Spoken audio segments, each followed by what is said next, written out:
Bonjour et bienvenue à cette nouvelle édition de Midi au Caire. Amorçons notre rencontre avec cette nouvelle concernant le chef de l'État, le président Abdel Fattah el-Sisi, qui a exprimé ses sincères condoléances au président et au peuple irakien à la suite de la catastrophe de l'incendie qui a ravagé l'hôpital Ibn el-Khatib à Bagdad. Lors d'un appel téléphonique avec le président irakien, Burham Saleh, le chef de l'État a imploré le bon Dieu pour qu'il accorde sa miséricorde aux âmes des victimes tout en espérant un prompt rétablissement aux blessés. Le président Al-Sisi a passé un autre appel téléphonique au Premier ministre irakien Mustafa Al-Kadhimi pour lui présenter ses condoléances pour les victimes de cette catastrophe. Plus de 80 personnes avaient péri dimanche arrachées à leur respirateur, asphyxiées par les fumées ou carbonisées dans l'incendie d'un hôpital dédié au Covid-19 à Bagdad, une tragédie née de négligences qui ont valu une suspension au ministre de la Santé.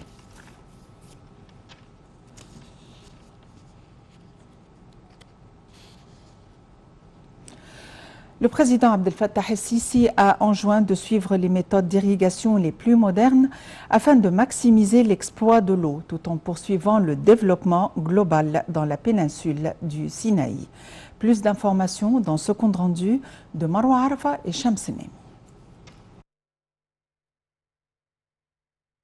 Le président Abdel Fattah el-Sisi a enjoint de suivre les méthodes d'irrigation les plus modernes afin de maximiser l'exploit de l'eau tout en poursuivant le développement global dans la péninsule du Sinaï. Selon le président, ces méthodes visent à augmenter la superficie des terres agricoles pour encourager la création de nouvelles communautés résidentielles selon la stratégie de l'État. Le gouvernement entend ainsi entreprendre une expansion dans le secteur de l'agriculture intégrée et la bonification des terrains à une échelle nationale. Le président Sisi s'est exprimé lors d'une réunion avec le Premier ministre Mustafa Madbouli, le conseiller présidentiel pour les projets nationaux et stratégiques, l'ingénieur Cherif Ismail, le ministre de l'Irrigation, Dr Mohamed Abdelghati, et le ministre de l'Agriculture et de la Bonification des Terres, Ali Sayed Qusir. Le président Sisi s'est exprimé lors d'une réunion avec le Premier ministre Mustafa Madbouli, le conseiller présidentiel pour les projets nationaux et stratégiques, l'ingénieur Cherif Ismail, le ministre de l'Irrigation, Dr Mohamed Abdelghati, et le ministre de l'Agriculture et de la Bonification des Terrains, Sayed Al-Qusir. Le porte-parole de la présidence, l'ambassadeur Bassam Rodi, a déclaré que la réunion s'est focalisée sur les détails du projet national de la bonification des terrains agricoles dans le centre et le nord du Sinaï.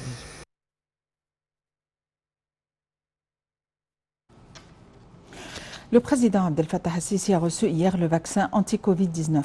La vaccination du chef de l'État a eu lieu dans le cadre de la campagne nationale de vaccination des citoyens. Les centres médicaux dans les différents gouvernorats poursuivent entre-temps la vaccination des citoyens ayant des maladies chroniques. Le vaccin est considéré comme la première ligne de défense face à la propagation du virus.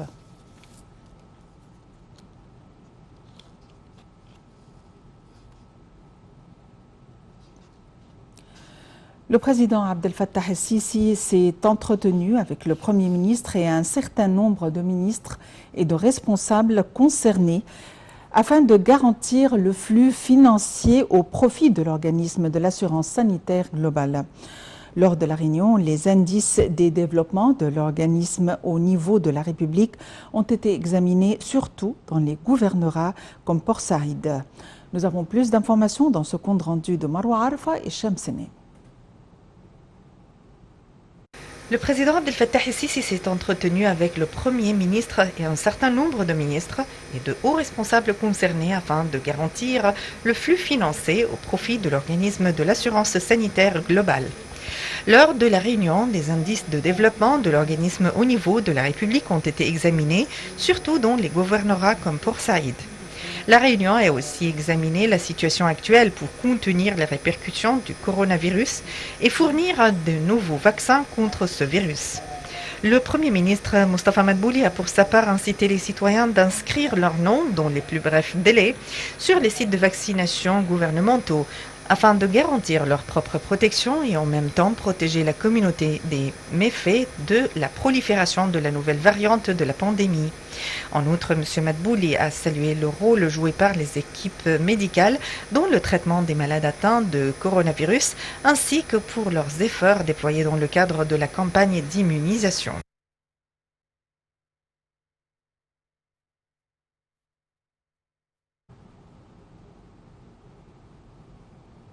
Et pour nous donner plus d'éclaircissements concernant ce dossier, celui relatif aux flux financiers au profit de l'organisme de l'assurance sanitaire globale, nous avons le plaisir d'avoir en ligne Dr Philippe Magali, professeur à l'Université française. Dr Magali, bonjour et bienvenue avec nous. Bonjour. Alors, en fait, il y a des efforts fournis par l'État de manière à favoriser le flux financier en faveur de l'assurance sanitaire globale.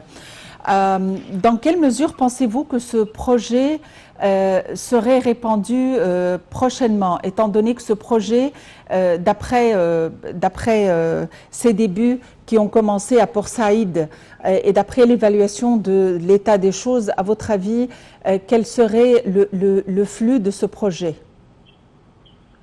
Il va aider à minimiser tous les éléments ou bien toutes les dépenses que les citoyens dépensent sur son compte pour faire les remèdes de n'importe quelle maladie, d'une part.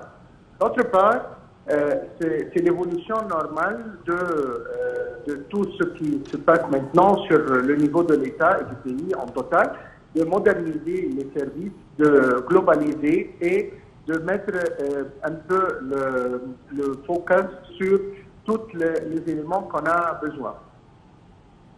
Oui.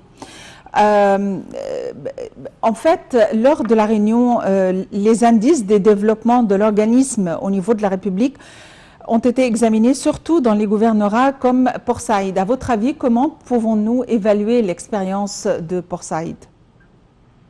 À mon avis, je vois que c'est pas le moment de valoriser ou bien d'évaluer l'expérience. Ce que je veux dire, c'est on doit un peu attendre un peu jusqu'à cette expérience pour plusieurs endroits géographiques, pas seulement Port Saïd. Mais en gros, les résultats sont bien, sont avec il n'y a pas d'écart entre ce qui était prévu et ce qui est réalisé sur terre. Donc, c'est quelque chose de bien, mais c'est trop tôt de valoriser, de donner des avis globaux. Docteur Philippe Magali, professeur à l'Université française, merci d'avoir été avec nous aujourd'hui. Merci, au revoir.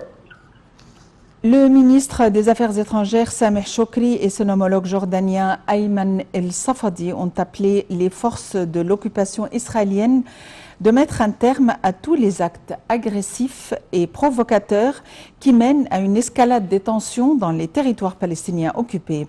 Lors d'un appel téléphonique, les deux chefs de la diplomatie ont vivement condamné la violence perpétrée par les groupes extrémistes juifs contre les Palestiniens dans l'incendie dans l'ancienne ville de Jérusalem. Les deux hauts responsables ont demandé à Israël d'assumer ses responsabilités imposées par la loi internationale et de garantir la protection des Palestiniens qui subissent les attaques des extrémistes.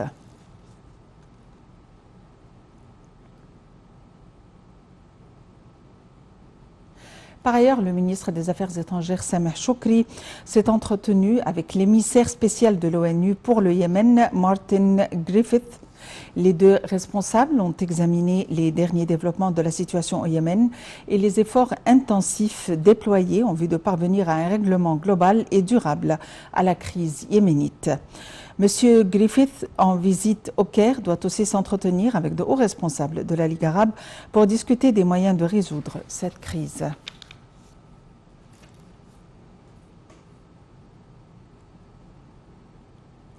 Le ministère de la Santé a déclaré que 953 nouveaux cas positifs et 51 décès avaient été détectés. Le ministère de la Santé a toutefois annoncé que 167 024 personnes étaient rétablies du coronavirus et avaient quitté les hôpitaux de confinement après avoir reçu les soins médicaux nécessaires.